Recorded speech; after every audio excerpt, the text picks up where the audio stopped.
say every small town has one motel you should never stay in. For Emily, a traveling nurse passing through rural Nevada, that place was the Maple Crest Inn. She checked in just after midnight. The front desk clerk looked half asleep, but friendly enough. When he handed her the key, he said something that caught her off guard. "Don't worry if you hear knocking from room 109 tonight. It's just the pipes." Emily smiled awkwardly and nodded.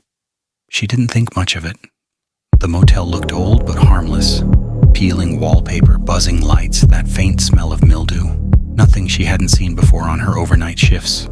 Her room, 107, was small and cold. She tried to sleep, but the hum of the highway outside mixed with an occasional thud in the walls kept her awake around 2 a.m. She heard it clearly. 3 knocks, slow, coming from next door. She remembered what the clerk said and laughed to herself. "Just the pipes," she whispered. But as the night went on, the knocks got louder. Sometimes scratching followed, like fingernails dragging along drywall by 3 a.m. She couldn't ignore it anymore. She slipped on her sweatshirt and stepped into the hallway. The motel was silent. The humming lights cast long shadows down the corridor. She walked toward room 109 and froze. There was a metal chain looped around the doorknob, from the outside as if someone wanted to keep whatever was inside.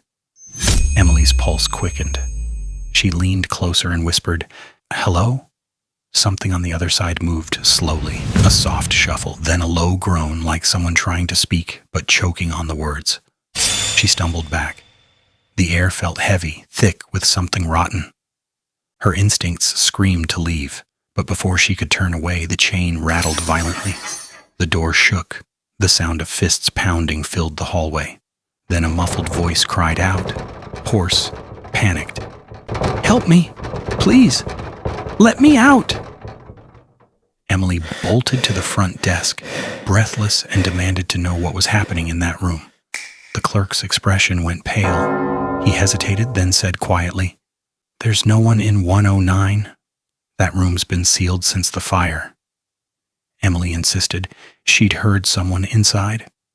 The man shook his head and reached under the counter, pulling out a faded photo. It showed a young woman in scrubs. "That's the nurse who died in there years ago. They found her locked in, door chained from the outside. No one ever figured out who did it." Emily's heart dropped. The woman in the photo was her. She stared at it in disbelief, her face identical down to the mole above her lip. The clerk looked confused now. "Ma'am, are you okay?" She turned to look down the hallway. The door to room 109 was wide open, and from inside, faintly, came the sound of someone whispering her name.